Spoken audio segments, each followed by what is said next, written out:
Oi, pessoal. Aqui Maurício Longo e Alexandre Strack do Mundo Exponencial. Hoje recebendo como convidado aqui o César Taurion, presidente do I2A2, Instituto de Inteligência Artificial Aplicada, mentor de startups, escritor também, né, César?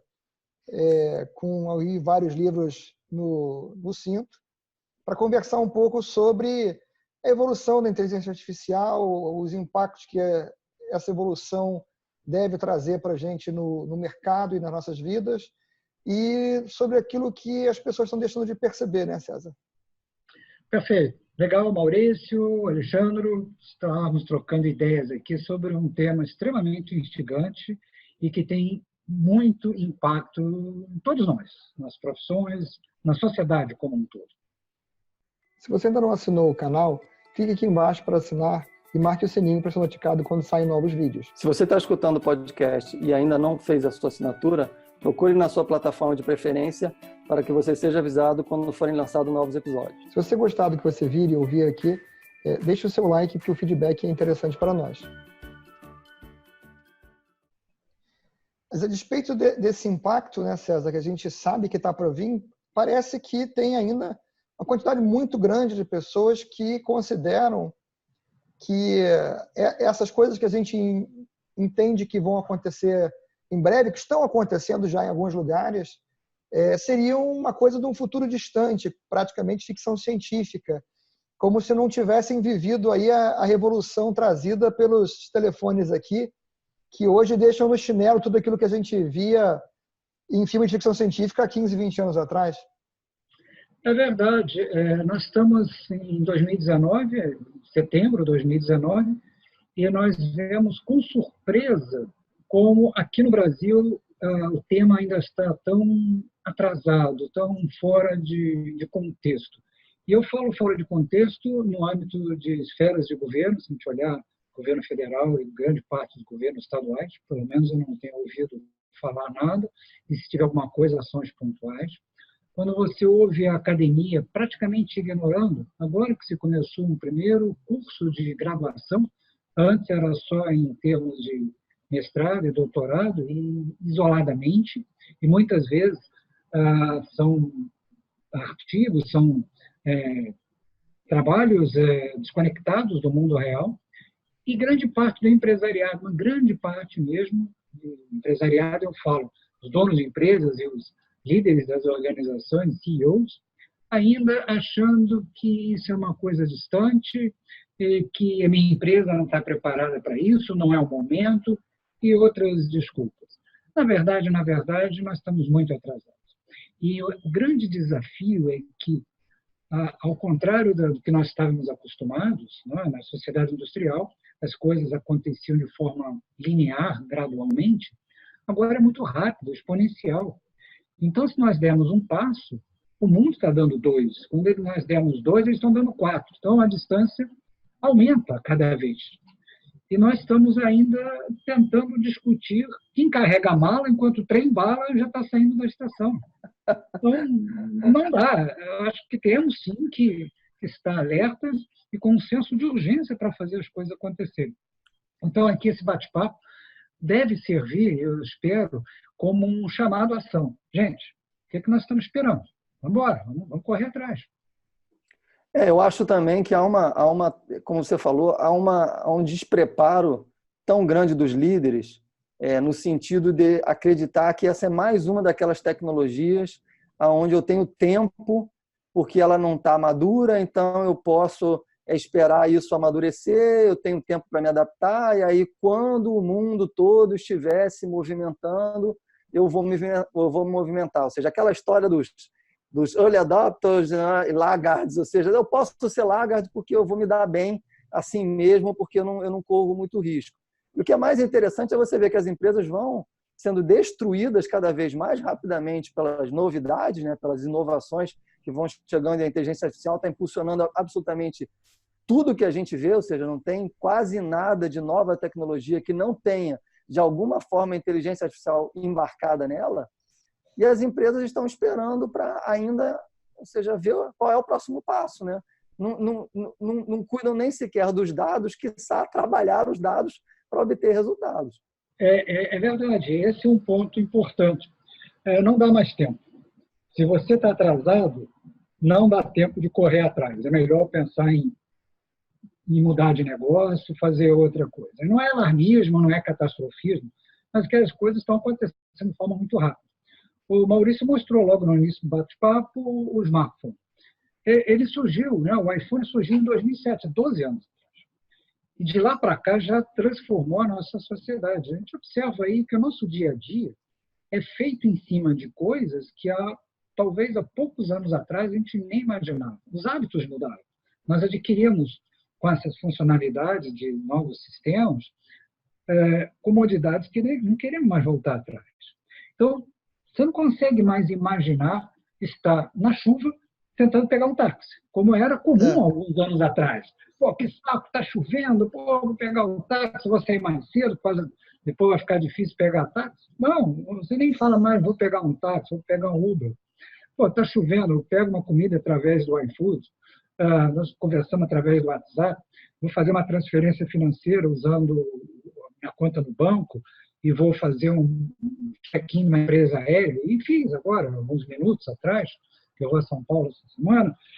Então, você não se perde porque tem o Waze, e você tem assunto sobre qualquer coisa pesquisando no Google. Que é a capital do Cazaquistão? Eu acho, eu não preciso mais saber disso. Então, as coisas acontecem muito rápido. A inteligência artificial está acontecendo muito rápido também. O que nós vemos de investimento, de iniciativa de inteligência artificial é assombroso. E quando nós vemos muitos países definindo como política de Estado, China, Estados Unidos, Rússia, Reino Unido, Canadá, para citar alguns, definindo como política de Estado. Não é uma iniciativa isolada, não, é uma política estratégica de competição de um determinado Estado, com o próprio presidente chinês, declarando que em 2030 quer a China como líder mundial em inteligência artificial, que isso vai ter uma capacidade impressionante em termos geopolíticos, econômicos e assim por diante. O Putin na Rússia e assim por diante. Quer dizer, então, quando nós estamos discutindo nesse patamar, nós estamos falando em bilhões de dólares correndo para lá e para cá, em pesquisas na academia, em investimentos em startups, nos governos investindo intensamente como política de Estado, a gente vê que é uma coisa muito séria. Não é uma tecnologia, isso aqui é uma coisa que posso ter ou não. E eu vejo o impacto tão grande ou até bem maior do que a eletricidade. A eletricidade mudou tudo na nossa vida e a inteligência artificial vai ter esse impacto talvez muito ampliado. Vai ser uma outra sociedade. Essa comparação que você faz com a eletricidade me lembra, outro dia eu usei numa palestra que eu dei, eu falei, para algumas coisas a gente está tão atrasado e a gente ainda vive como se existissem os vagalumes. Lembra dos caras que acendiam os postes lá no início do século passado? Eles deixaram de existir justamente por causa... Nós lemos. Vamos uma afirmativa. Nós lemos sobre isso. Exatamente, nós não estávamos vivos. Mas é verdade, Alexandre. Eu estava vendo, outro dia, o ano passado, terminou uma série... como é que é? Era uma série inglesa, era muito interessante, não me lembro agora do nome, mas mostrava a Inglaterra no início do século passado, antes da Primeira Guerra Mundial, e o surgimento de algumas inovações. O telefone, como uma coisa assim misteriosa, e as pessoas ficavam com medo de usar o telefone, apenas o mordomo usava, e ele chegava cheio de dedos para isso. E a chegada da eletricidade. E realmente é impressionante. Aí que me chamou a atenção, eu comecei a dar uma pesquisada aqui e ali e vi coisas muito interessantes. Inclusive, havia algumas discussões que apareciam na mídia e tudo, dos perigos da eletricidade. As pessoas tomavam um choque. Então, você quer ter seu filho tendo um choque? Não, é melhor continuar com a vela, essas coisas todas. Só que aquilo era uma velocidade muito lenta. Foi primeiro nas famílias mais abastadas, e depois foi para a classe média, até chegar no restante da sociedade. Agora é muito rápido. Você vê, nós estamos falando aí de... Vamos pegar o exemplo do Uber, que nós falamos de táxi. Em 6 ou 7 anos, o Uber chegou a sei lá, 150 cidades, não sei quantos países. Airbnb está espalhado em centenas de países, quase todos os países do mundo. É muito rápido. Então, você está em qualquer lugar, você está usando o Uber. Se não tiver Uber, tem alguma coisa parecida com ele, coisa que alguns anos atrás não tinha. Então, a velocidade de mudança é muito grande. Então, quando nós pensamos linearmente, imaginamos que o futuro vai ser sob controle, sob a nossa velocidade, que nós temos o poder de controlar o destino, o futuro. Não. As coisas são muito rápidas e nós somos atropelados. Então, quem fala que tem tempo, que tem que arrumar a casa primeiro, vai seguir o caminho da Kodak, Polaroid, Compaq, um monte de coisas que eram símbolos a Sun Microsystems era um símbolo de tecnologia, altíssima tecnologia. Nokia. Extremamente. Nokia, Motorola, empresas respeitadas, com líderes muito bons, corpo executivo e funcionários excelentes, e não conseguiu entender a onda, né? A onda que está chegando. Eu acredito que, talvez, uma analogia desse cenário é do surfista. Né? No surf, nos velhos tempos, eu era surfista. Na época que você não conseguia ser surfista profissional porque era mal visto. Mas, repara, o surfista passa a maior parte do tempo olhando o horizonte, tentando ver a melhor onda. Tem que entrar na onda certa. Ele não pode... Se ele entrar atrasado, vai virar vaca. E se entrar muito cedo, talvez não pegue a onda adequadamente. Então, tem que escolher aquela onda certa, entrar no ponto certo. Então, está sempre se mexendo para pegar aquela onda. E no campeonato, você é o somatório de pontos. Então, não adianta você surfar bem uma onda, você tem que surfar várias ondas. E tem que entrar nas ondas certas. Então, um ambiente de negócio pode ser um campeonato de surf. Não adianta ter surfado uma boa. A Nokia surfou muito bem e se tornou a líder mundial em celulares. Depois não surfou as demais ondas e perdeu. Então, quem é líder hoje é líder porque surfou algumas ondas, mas as outras ondas estão se formando, às vezes até muito maiores que ele surfou. Se ele não estiver bem preparado para surfá-las, com a prancha adequada, com a equipe adequada, não vai para frente, vai se tornar história. Agora, o que a gente tem visto muito é quase que uma arrogância, vamos dizer assim, dos executivos em acharem que porque conseguiram trazer a empresa até aquele ponto, certamente vão conseguir levar a empresa adiante, sem parar para entender que o mundo à sua volta está mudando e que a realidade em que ele está inserido agora não é a realidade em que ele estava inserido antes. Uhum. Para poder entender quais são os impactos dessa mudança, porque, como você colocou, no passado, com a eletricidade, o ritmo era tão lento, vamos dizer assim, que você pode visualizar as mudanças na arquitetura. Então, por exemplo, as casas não tinham nada e foram adaptadas. Aí você já chegou depois, algum início do século, você tinha casas que tinham um ponto de luz no teto de cada cômodo e uma tomada. Né? E era aquela uma tomada no quarto, porque era para você ligar a uma coisa qualquer elétrica que você tivesse, porque não existiam muitos aparelhos. Né? Até você chegar nos dias de hoje, onde as casas têm tomada por quanto é lado, e muitas vezes mesmo um monte de tomada não é o bastante, você tem aquelas barras para expandir as tomadas de tantas coisas que você tem para ligar, porque hoje absolutamente tudo é eletrônico, mas isso levou um tempo longo, e não é mais a realidade que a gente vive, porque como a gente vive uma evolução exponencial, a gente estava lá quando a eletricidade surgiu, a gente estava cá embaixo, vamos dizer assim, né?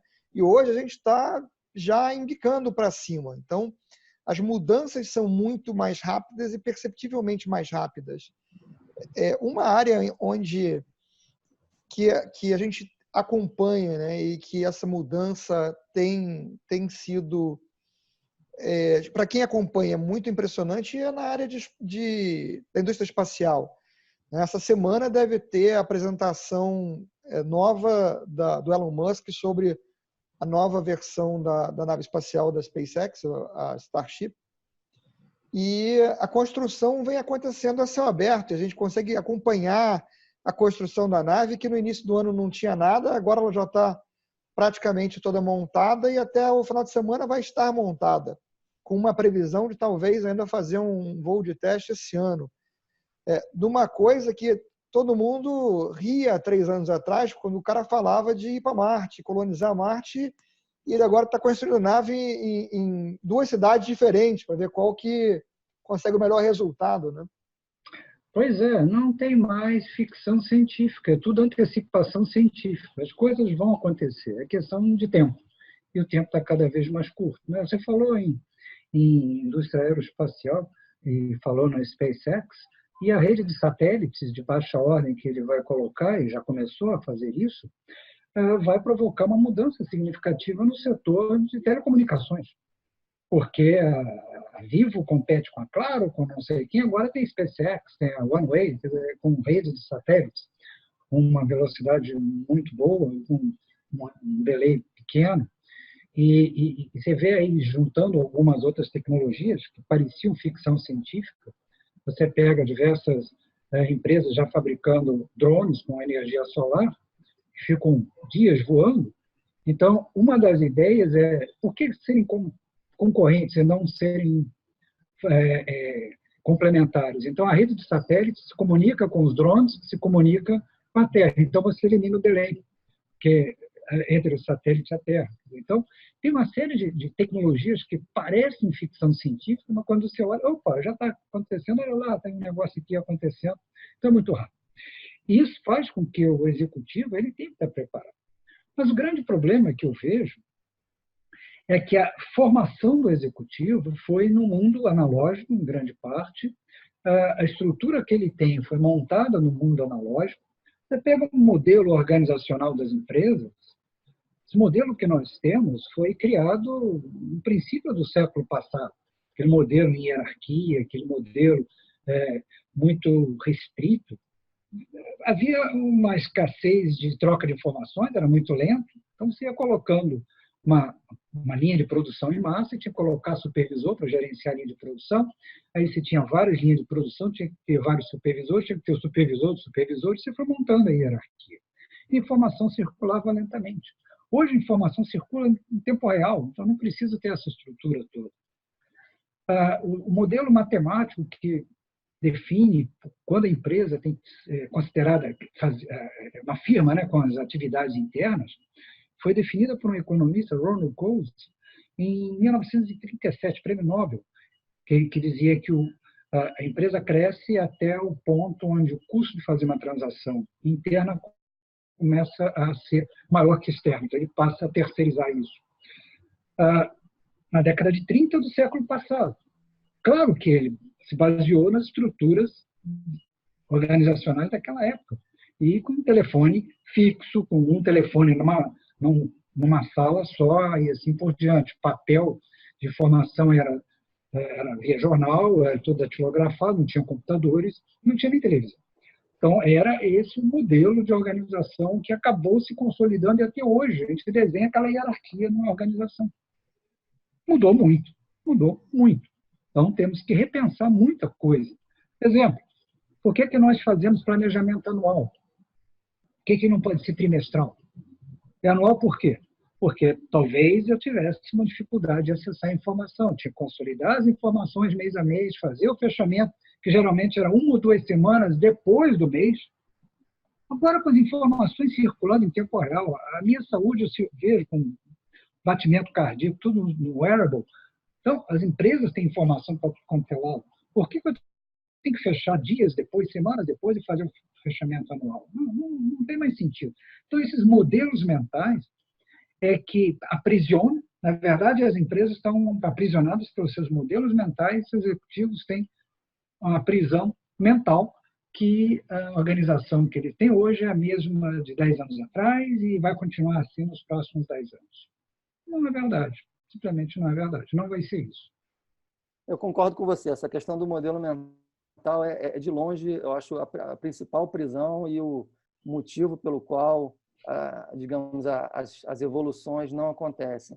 Eu me lembro que hoje, exatamente no dia de hoje, você postou no LinkedIn lá um infográfico falando dos principais motivos de fracasso de projetos de data science.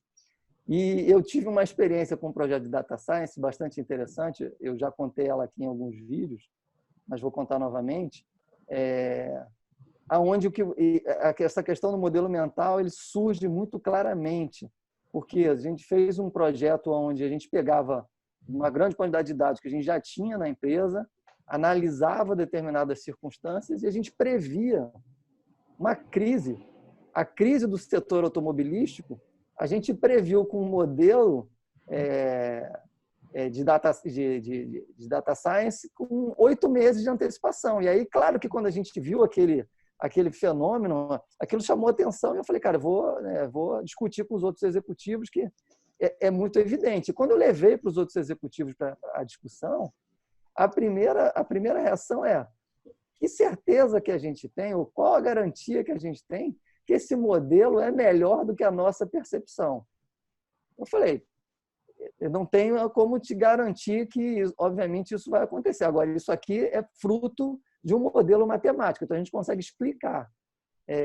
Se vocês acham que isso pode não acontecer, vamos analisar 2 ou 3 meses, vamos comparar o que nós estamos projetando para o futuro com a realidade acontecendo 2 ou 3 meses, daí a gente começa a entender, será que está certo ou será que está errado? E o que aconteceu nos 2 ou 3 meses seguintes é que a realidade era muito próxima do que o modelo indicava, mas assim, a taxa de erro, César, era tipo 0,38%, entendeu? Era irrisória. E aí eu falei, gente, a catástrofe se aproxima. Se a gente não acredita, e se o nosso cliente, os nossos clientes que vão sofrer com isso também não acreditam, vamos pelo menos nos preparar para a catástrofe, para que pelo menos nós não entremos em perda forte, porque a catástrofe está se aproximando. Enfim, o resumo da história é, obviamente que não se levou a sério o projeto, não se o implementou, né, que é um dos itens que estava no infográfico que você colocou lá, e a gente fez um projeto curto, um projeto que levou 1 mês e meio, 2 meses para ser desenvolvido. E, no fim das contas, obviamente, a crise chegou, nem os clientes estavam preparados, porque foram absolutamente arrogantes quando viram o nosso estudo e disseram, vocês não entendem nada disso, quem entende somos nós que construímos carros. E a empresa, ou seja, simplesmente começou a ter problemas, porque, obviamente, os resultados começaram a declinar, dado que o mercado não absorvia mais os carros e a crise iniciou. Então, eu acho que uma coisa bem interessante de notar é o fato do modelo mental das pessoas ainda ser baseado no fato de que a percepção humana consegue ser infinitamente melhor do que as análises que a gente consegue montar utilizando tecnologias, sejam de data science, seja de machine learning, seja de inteligência artificial, seja do que for. É interessante isso, né? Porque quando você vê, por exemplo, os comentários e críticas sobre veículos autônomos e uso de, por exemplo, de inteligência artificial na medicina, a expectativa é de que seja de 0 erro. É impossível isso, né? Primeiro nós estamos falando de probabilidade, não determinismo. E comparando como se os seres humanos não tivessem falhas. Essa semana eu estava discutindo muito em eventos ligados à área de saúde. Eu estou bem envolvido em algumas iniciativas de inteligência artificial em saúde, e a gente estava discutindo a questão de, por exemplo, a coisa mais simples que a análise de radiologia. Né? É simples assim, em termos de falar, porque você consegue treinar algoritmos se você tiver boas imagens, tem que ter muitas imagens, mas ele consegue se disseminar rápido porque uma chapa de pulmão de um chinês, de um brasileiro, de um coreano, de um alemão é igual. Pulmão é pulmão. Não tem muita diferença, na verdade, né? São seres humanos, não tem diferença. Então, a questão é que o ser humano, um radiologista, ele tem uma taxa de acerto entre 50% e 70%, porque ele é influenciado por várias coisas. Primeiro, pelo cansaço. À medida que ele vai ficando cansado, passando o dia inteiro vendo raio-x, vai ficando cansado. Então, a taxa de acerto no final do dia é muito, muito baixa. Segundo ponto, ele é influenciado pelas características inerentemente humanas. Brigou em casa, brigou no trânsito, então a vibe dele pode não estar muito positiva. Então, quando você consegue 85% ou mais, ou 90% de acerto com o algoritmo, é melhor. Então, deixa isso para a máquina. Repara, será que é um trabalho humano ficar vendo imagem? Não. O papel do médico não é ficar vendo imagem. O papel do médico é outro. É realmente criar uma relação médico-paciente, que ali naquela salinha escura ele não tem. Muitas vezes você vai... Esse eu acho que é uma coisa interessante. Eu acho que outro dia eu estava conversando sobre isso, que uma das próximas disrupções vai ser o fim dos consultórios. Não tem sentido você ter consultório, como a gente está acostumado hoje. Por que surgiu o Uber e outros sistemas desse tipo? Porque resolveu uma dor, né? Você ficar na chuva pegando táxi. Agora, imagina um consultório. Como é desagradável. É tão ruim quanto ir a um banco. Você tem que marcar uma agenda, que às vezes você não consegue na velocidade que você quer. Você fica numa sala acanhada, a maioria dos consultórios é tudo apertadinho. O médico nunca te atende na hora. E quando ele atende, muitos deles pegam os seus exames, digamos que você tenha feito o exame de sangue, e transcreve aquilo para o computador dele.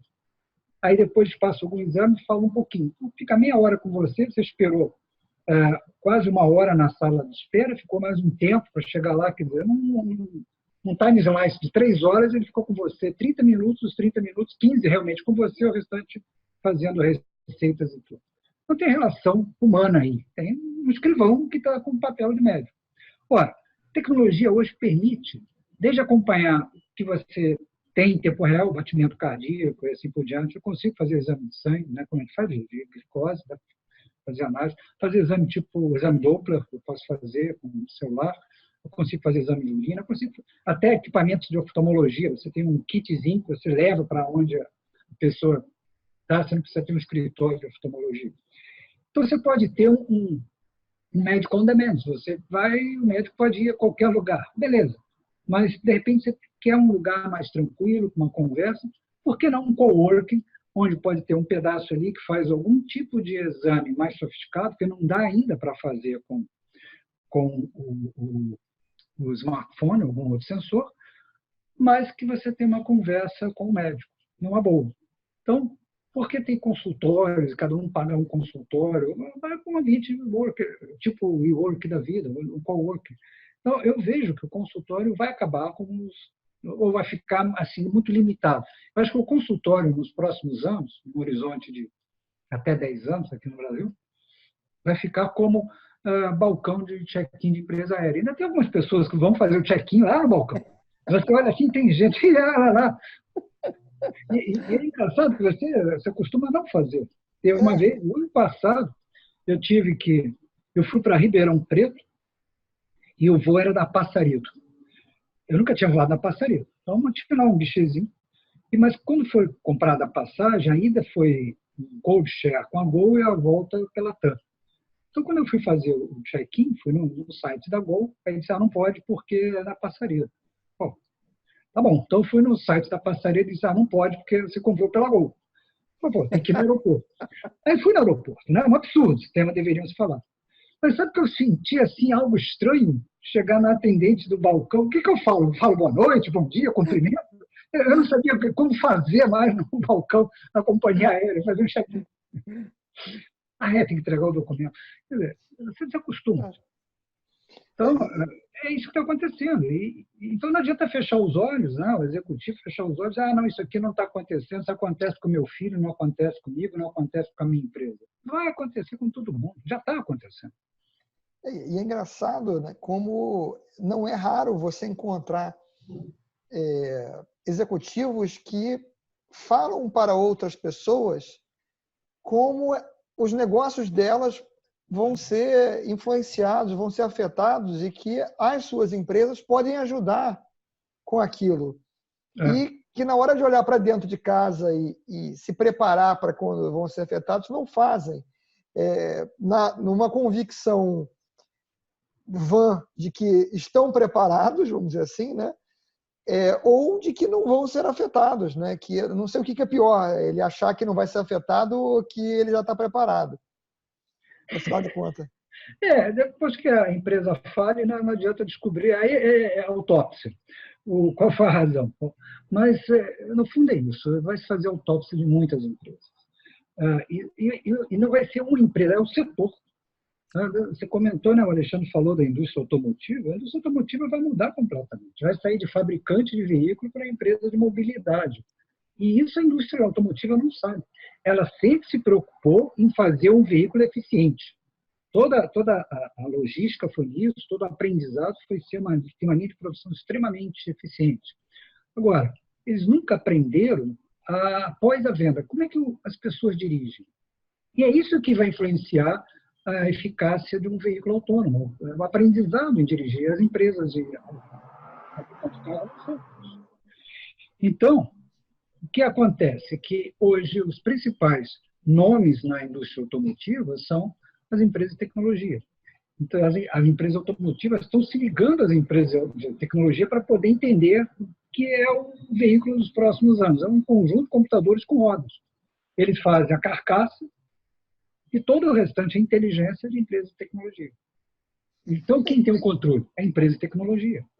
E tem um detalhe, né, que hoje a empresa automobilística ela se relaciona com milhões de clientes, que são os consumidores finais. Mas num modelo como o que vem surgindo, em que você, consumidor final, não compra mais um carro, você utiliza um carro fornecido por uma empresa como a Uber, a Lyft ou a 99, a quantidade de clientes potenciais reduz drasticamente.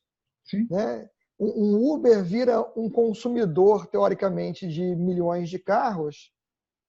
E nesse ponto, vamos dizer assim, isso chegando a esse ponto, estas empresas passam a estar na dependência de quem o Uber escolhe comprar esse ano.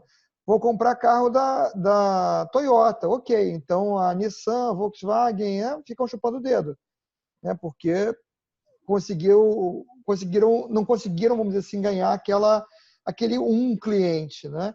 Aí conseguiram vender para Lyft, talvez, mas... Eu acho que você tocou num ponto interessante. Acho que a indústria ela vai ter que mudar. Ela vai ter que entrar nesse setor. Ou seja, eu vou fabricar o carro e não vou vender para você. Eu vou colocar ele para rodar. No serviço. Ele como serviço. Só que eu não sei fazer isso. Eu sempre me preparei para vender. Eu tenho uma linha de produção eficiente para vender. Depois é problema seu, como você dirige. Agora eu tenho que saber como você dirige. Então, você pega e compara, por exemplo, uma empresa que já nasceu com essa forma, que é a Tesla, e que tem bastante automação, ainda não é totalmente autônomo, mas ele tem na retaguarda ali, em background, vai aprendendo, o algoritmo vai aprendendo, né, o piloto automático dele. E você compara com as startups que começaram, as montadoras. A montadora até lá tem 15 milhões de milhas de treinamento, beleza. A Tesla já tem 1 bilhão de milhas. Porque sempre se preocuparam com isso. As montadoras agora estão chegando. Como é que o Maurício dirige? Como é que o Alexandre dirige? Ela nunca se preocupou. Ela queria vender o carro para você. O carro que ela podia fazer da forma mais eficiente possível, agora é seu. O problema é seu. E você vem aqui de vez em quando fazer manutenção. Como você dirige, se você tem o hábito de andar mais devagar, mais depressa, ela nunca soube, nunca se interessou em saber. O relacionamento acabava com a venda, né? Assim acabava com a venda. Então, agora ela tem que entrar no mundo que ela não conhece. Não tem dados para isso. Não tem dados. Ela tem que... E quem tem dados hoje, o grande desafio, digamos, vamos pegar um nome qualquer, GM, Ford, qualquer uma que seja, e entrar no Mobility as a Service, é que ela não tem a experiência, por exemplo, que o Uber tem, de como é que os carros, ele acompanha em tempo real. Ela não tem. Então, o grande desafio é, eu sei fabricar carro, mas eu não sei como os carros são usados. Então, qual é o meu caminho para entrar em Mobility as a Service? Comprar uma empresa dessa. Que eu vou levar tempo para me tornar uma empresa dessa. Até acumular 1 bilhão de milhas para treinar os meus carros vai levar muito tempo. Então, eu tenho que me reinventar. Então, a cadeia toda vai ser revirada, vai ser com liquidificador, todos esses ingredientes, Uber, locadoras, fabricantes, e vai sair alguma coisa. Que não é a mesma coisa que a gente conhece hoje. Vai ser um bolo diferente do que a gente está acostumado. Isso é uma indústria. Aí você pega as outras, vai a mesma coisa. A gente falou de medicina, vai mudar. A gente está falando de indústria automotiva, o sistema financeiro já está aí com muita mudança, sistema de seguro, indústria aeroespacial. Não vejo um setor que não vá ser extremamente afetado. O setor hoteleiro já está sendo afetado, todos os setores estão sendo afetados, e muito radicalmente. E o que é interessante é, ou seja, como começar, né? Ou seja, eu acho que é importante as pessoas que vão assistir o vídeo perceberem também que, apesar da gente estar falando de todos os alertas e de todas as características que as tecnologias estão trazendo, que são bastante claras e, digamos, até óbvias para nós, ou seja, como que elas saem como que elas se livram da armadilha que elas se enfiaram, né? Ou seja, desse modelo mental. Eu acho que a primeira coisa que a maioria das empresas pode fazer é primeiro olhar para dentro de casa e ver a quantidade de dados que ela já tem e literalmente começar a usar isso a seu favor, né? Ou seja, porque quando ela começar a usar, ela já vai descobrir que muito dado que ela tem é ruim, vai precisar ser melhorado e tal, mas pelo menos ela já começa a melhorar algo que ela tem em casa, que hoje ela tem e está dormindo em cima do pote de ouro, não faz absolutamente nada com isso. E a partir daí começar a criar pequenos projetos. E pequenos projetos vão ganhando vida e vão contaminando outros projetos e novas oportunidades começam a surgir, né? Eu tenho um amigo que costuma dizer que os dados, quando massageados, falam verdades que você não sabia que existiam. Então, ou seja, a questão é como começar, né? Porque que a transformação não vai parar e que a gente está em tempos exponenciais é um fato que, ou seja, ninguém mais consegue frear essa realidade. Essa é uma realidade que não tem possibilidade de ser parada, né? Ou seja, catástrofe que aconteça, a tecnologia vai continuar evoluindo de forma exponencial. E não tem governo que consiga limitar isto por regulamentação. Então, se você não tem como lutar contra, você tem que se beneficiar ou seja, e partir para essa nova realidade. O jogo agora é esse. Se você não entendeu, você literalmente não só está correndo risco, como muito provavelmente você já morreu, só não deitou. O César deu o exemplo da indústria hoteleira, por exemplo, e pegando nisso aí que você comentou, Alexandre, tem um caso que eu acho que eu também já comentei aqui, mas que acho que vale a pena ser mencionado. Eu passei mais de ano ficando hospedado no mesmo hotel em São Paulo, todas as semanas do ano, e durante todo esse tempo eu nunca jantei no restaurante do hotel. Esta informação o hotel tem, a cadeia hoteleira tem. Mas eu nunca fui questionado sobre por que eu não jantava no hotel. E consequentemente, o hotel continuou sempre perdendo a oportunidade de ganhar mais sobre a minha permanência nele, porque ninguém se interessou em saber por que aquela pessoa que toda semana estava no hotel e passava 100 e tantos dias por ano dentro do hotel, não comia no hotel. Né? E não é uma coisa, assim, teoricamente difícil. Todas as informações estão dentro de um sistema. O que é que a pessoa fez, consumiu no hotel, está lá, está disponível já, né? E não há essa preocupação, vamos dizer assim, hoje, de usar os dados de forma a conseguir tirar significado deles, né? É verdade. E olha, a rede hoteleira acho que é um exemplo. Se você toda vez que eu entro num hotel, quando eu vou ao hotel, muitas vezes agora é o Airbnb, mas quando eu vou no hotel, parece que eu volto aos anos 60, aos anos 70. O balcão de check-in é exatamente de 20, 30 anos atrás. Tem aquela fila, o cara faz o check-in, faz as mesmas perguntas. Se eu for hospedado, aqui sim, mas já tem, a última vez que eu vim tem mais de um ano, então tem que digitar de novo. Quer dizer, a informação não são armazenadas. E o check-out, tem um ou outro, tem um check-out assim mais, né, um fast track, mas geralmente tem aquele check-out tradicional, gastei uma água.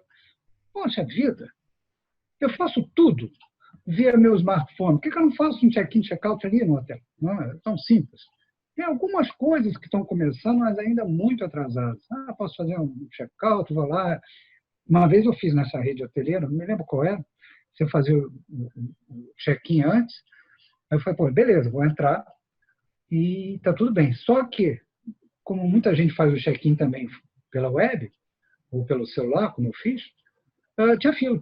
Então não adiantou nada, tinha que ir lá, não entrar na fila, quem já fez o check-in, aí a pessoa entregava a chave. Pô, por que eu não entro com o meu celular e abro a porta, ou tem um sensor que identifica o código QR, sei lá, qualquer coisa, tem muita tecnologia para isso, mas não. Então a única coisa que, em vez de eu preencher os dados lá, preenchi em casa, fiz o check-in, quando cheguei lá, pensei, bom, legal, agora eu vou entrar direto. Não, aí você tem uma fila especial para quem fez o check-in. E a fila estava maior do que a outra, porque tinha mais gente fazendo check-in em casa. Então, tem algo aí estranho, um modelo mental que é o mesmo. Legal, vamos botar o check-in para o cara fazer a hora que quiser, beleza. Mas tem que entrar aqui na fila e pegar a chave. Como todo mundo faz o check-in assim, a fila fica grande. Então, não é por aí. Supermercados também, você vê tanta informação sendo desperdiçada. A rede de supermercado que eu vou, a única coisa que ele me faz, sabendo que as compras, né, que eu me identifico com CPF e tudo, no final, eu tenho umas promoções para quem é cliente e no mês de aniversário eu tenho um desconto. Mas ele sabe exatamente o que eu compro. Por que não faz uma oferta mais direcionada? Tem um monte de coisa que não me interessa. Promoção de fralda. Não está na meu vibe. A empresa aérea também, como usa mal. Cartão de milhagem. O que você consegue cartão de milhagem? Comprar uma passagem com milhas. Mas ele sabe tudo sobre você. E uns fazem convênio com hotel e tudo, então sabe que tipo de carro você usa, convênio com a locadora, não sei o que. Tanta informação e não aproveitam isso. Então você vê da promoção que você recebe, é promoção para todo mundo, não é uma promoção para você. Maurício, você é o nosso cliente há tanto tempo, tem um cartão Platinum Plus, não sei o que, blá, blá, blá, blá, blá, blá, tem uma promoção para Recife. Legal para você, porque ele sabe que você vai a Recife em determinado período do ano. Não, é uma promoção para todo mundo. Eu não quero ir a Recife, mas recebo a mesma promoção que você. Porque, na verdade, fica nítido que a questão dos dados ainda está só pautada na coleta, né? Ou seja, continuam coletando, ou seja, havia um tempo onde nem coleta havia, então eles conseguiram passar a coletar, né? Isso vale para qualquer uma dessas indústrias que você falou, ou seja, os sistemas entraram, a coleta passou a ser realizada e os processos muito elementares passaram a usar os dados, mas, ou seja, entender literalmente como que nós, ou seja, agimos a partir dos dados que você já tem e de todas as informações que você tem sobre nós, isso ainda é um mindset que precisa ser mudado.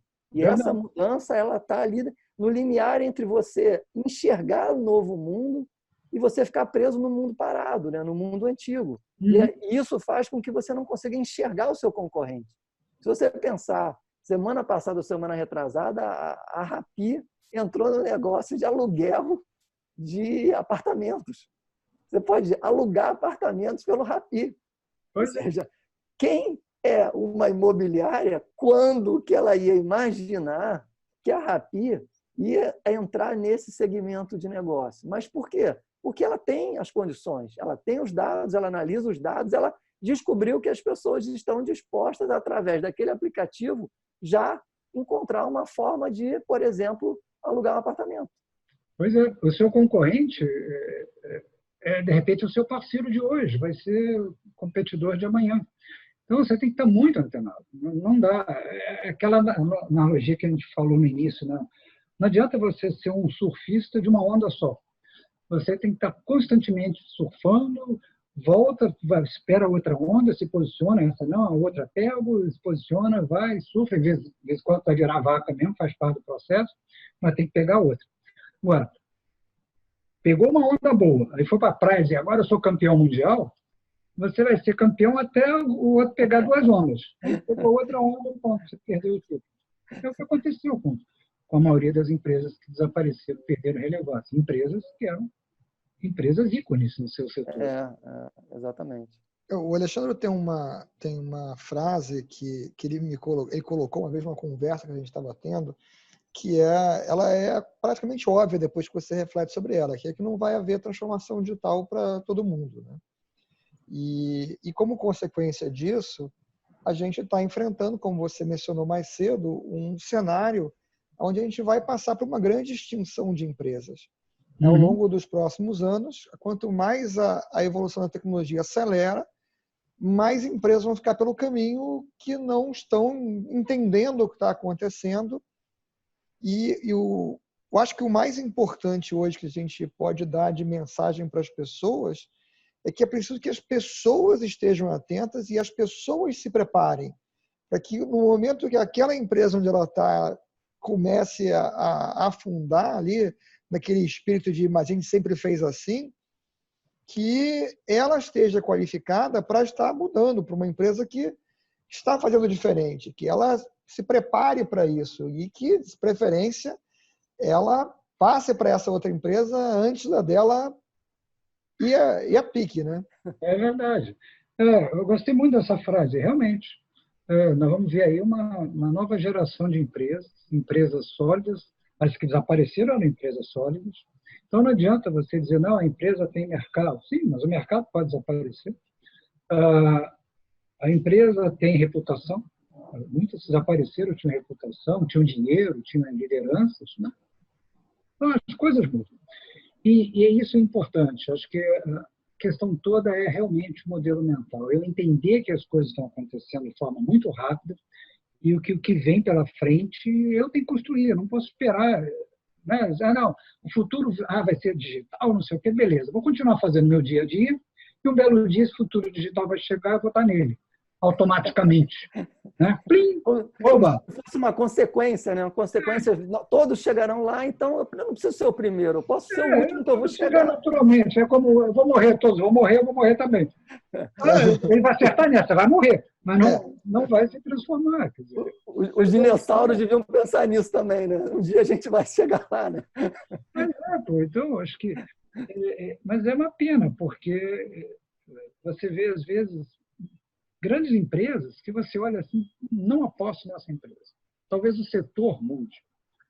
Locadora de veículos, será que daqui a 10 anos vão ter locadoras como nós temos hoje? Talvez não, né? Se uma montadora fizer esse trabalho dela mesma oferecer os veículos para lá e para cá, para as pessoas usarem. Então, tem setores que vão realmente ser muito afetados.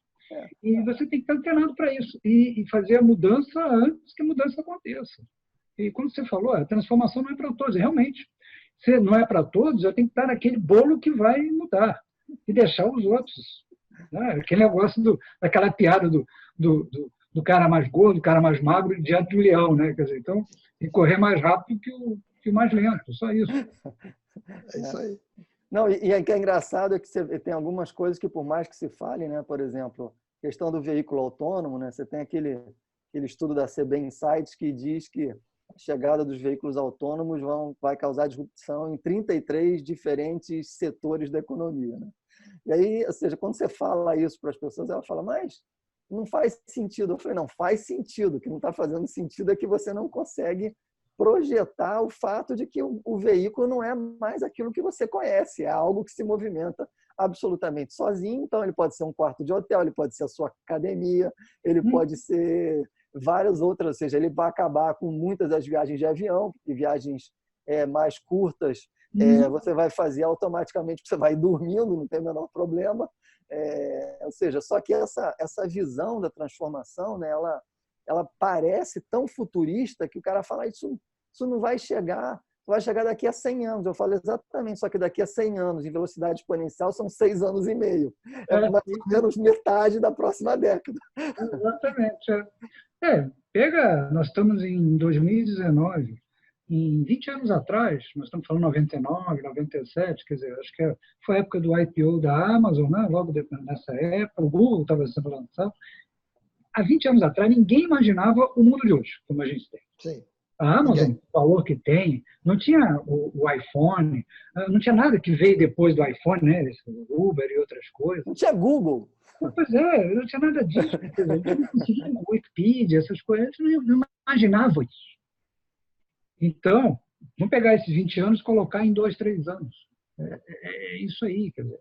Então, não dá para, baseado no que eu vejo, que olho para um lado para o outro, isso aqui vai ser mais ou menos assim, que vai. Não vai ser assim. Cara, vai ser algo que você não tem a mínima ideia como vai ser. Só que não vai... A única certeza que nós temos é que não vai ser similar ao que a gente tem. Vai ser muito diferente. como diferentes? Não sei, a gente vai ter que fazer isso. Agora, a pior coisa é ficar parado, realmente. Achar que não vai acontecer no setor dele, que o setor dele é específico, que não sei o quê. Não, não é. Vai acontecer com todo mundo. Então, eu vejo que esse tipo de conversa que nós estamos tendo é importante, que é um chamado à ação. Pode ser que muitos continuem ainda não acreditando, esse é um papo de bêbados, os caras não têm nada que fazer, ficam falando bobeira.